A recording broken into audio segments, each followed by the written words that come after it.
శ్రీవారి పద్ధతిలో నారుమడి ఎలా సిద్ధం చేసుకోవాలో ఈ వీడియోలో మొత్తం కంప్లీట్గా చూద్దాం. ముందుగా నారుమడి సిద్ధం చేసుకోవడానికి ఒక పారతో బెడ్ల టైప్ రైజింగ్ బెడ్స్ అంటారు, ఆ రైజింగ్ బెడ్ చేసుకోవాలి. రైజింగ్ బెడ్ చేసుకొని దాంట్లో ఘనజీవామృతం పేడ కలిపి వేసుకోవాలి మంచి స్ట్రాంగ్ గ్రోత్ కోసం. సో ఇది వేసుకున్న తర్వాత నా బెడ్స్ని రైజ్ చేసుకోవాలి పైకి. సో వీడియోలో చూపించినట్టుగా పైకి రైజ్ చేసుకోవాలి. రైజ్ చేసుకున్న తర్వాత విత్తనం మనము కులాకర్, గోవింద్ భోగ్ అనేది మనకి తిరుమలలో ప్రసాదంలో వాడతారు. ఆ రైస్ ఒకటి, కులాకర్ రైస్, ఈ రెండు రైసెస్ వేస్తున్నాం అనమాట నారు. సో ఇది శ్రీవారి పద్ధతిలో చేస్తాం. దూరం నాట్లు వేసి సో కొంచెమే నారు పోసుకున్నాం అనమాట. శ్రీవారి పద్ధతిలో నారుమడి సిద్ధం చేసుకుని నారు పోసుకున్నాం. నారు పోసుకున్న తర్వాత దానిపైన గడ్డి కప్పాం. పిచ్చుకలు కానీ కాకులు కానీ సీడ్ తినకుండా. సో మొలకొచ్చింది. సో గడ్డి జాగ్రత్తగా పైనుండి తీసేస్తున్నాం, మొలకకి ఎటువంటి హాని జరగకుండా, మొక్క విరగకుండా. సో ఇప్పుడు మనము 15 రోజుల లోపే నాట్లు వేస్తాం కాబట్టి మనము జీవామృతం రెగ్యులర్గా వేయాల్సి ఉంటుంది, ఒక 5 డేస్కి ఒకసారైనా. సో గ్రోత్ ఎంత వచ్చినా మనము సంబంధం లేకుండా తీసి నాట్లు వేసుకుంటాం. నార్మల్ పద్ధతిలో అయితే మనం నెల రోజులలో నాట్లు వేసుకోవచ్చు, కానీ ఈ పద్ధతిలో అయితే 9 నుంచి 15 రోజుల లోపు వేస్తే చాలా బెస్ట్ అనమాట. సో బాగానే వచ్చింది నారైతే. శ్రీవారి పద్ధతిలో నాట్లు వేయడానికి మనం కర్రీడ్ అయితే రెడీ చేస్తున్నాం. మా సైడ్ తెలంగాణలో కర్రీటి అంటాం, మిగతా వాళ్ళు దమ్ము చేయడం అంటారు. సో దమ్ము చేస్తున్నాం అనమాట. ఇది యాక్చువల్గా 15 డేస్ ముందే చేసి పెట్టాలి, కానీ లేట్ అయిపోయింది. సో తొందరగా కంప్లీట్ చేస్తున్నాం. డైలీ వర్షం పడుతుంది యాక్చువల్గా. సో పొలంలో మధ్యలో తింటా ఉంటే ఎంత హాయిగా ఉంటుందో. శ్రీవారి పద్ధతిలో నాట్లు వేసి 10 డేస్ అయింది కదా. సో జీవామృతం స్ప్రే చేస్తున్నాం, ఎలా చేయాలో చూద్దాం. దేశీ ఆవు పేడ 10 లీటర్ల దేశీ ఆవు మూత్రం, 2 కేజీల శనగపిండి, 2 కేజీల బెల్లం నీళ్ళు. ఇది లోకల్ బ్యాక్టీరియా లాగా వర్క్ అవుతుంది. సో ఒక దోసెడు మట్టి. యాక్చువల్గా సెమీ షెడ్లో చేయాలి, బట్ ఇక్కడ నీడ లేకపోవడం వల్ల నేను కొన్ని కొమ్మలు అయితే తీసుకొచ్చాను. తిప్పడానికి ఒక కర్ర తీసుకొచ్చాను, కర్రతో మంచిగా తిప్పడానికి.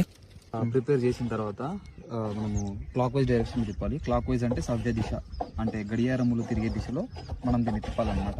డైలీ ఉదయం సాయంత్రం 2 పూటలు తిప్పాలి, 2 రోజులు తిప్పాలి. అప్పుడు ఇది రెడీ అయిపోతుంది. మనము 14 డేస్ వరకు యూజ్ చేసుకోవచ్చు దీన్ని. Long time update in the శ్రీవారి మెథడ్. సో నీమాస్త్ర స్ప్రే చేసినాం శ్రీవారిలో. ఒక 2 అవర్స్ అయితే పట్టింది. 2 acres స్ప్రే చేసినాం. వచ్చింది నేనే అనమాట. ఘనజీవామృతం అండ్ స్ప్రేయర్ తీసుకొని వస్తున్నాం.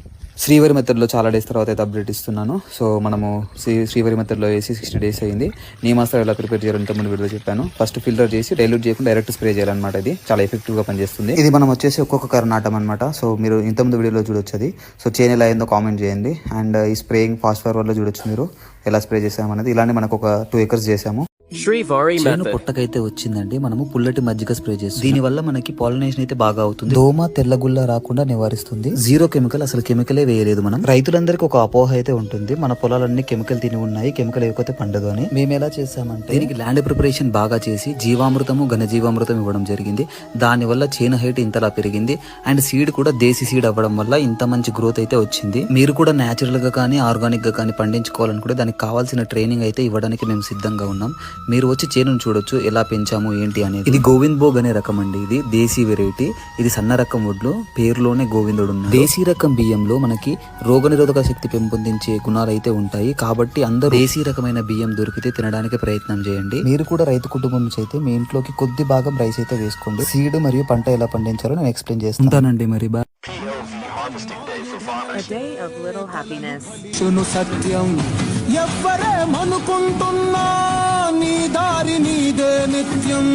నేటిని అవమానాలే రేపటి బహుమానాలు. నీకు ఒక రోజు వస్తుంది, ఆ రోజు లోకం నిన్ను పొగిడేను.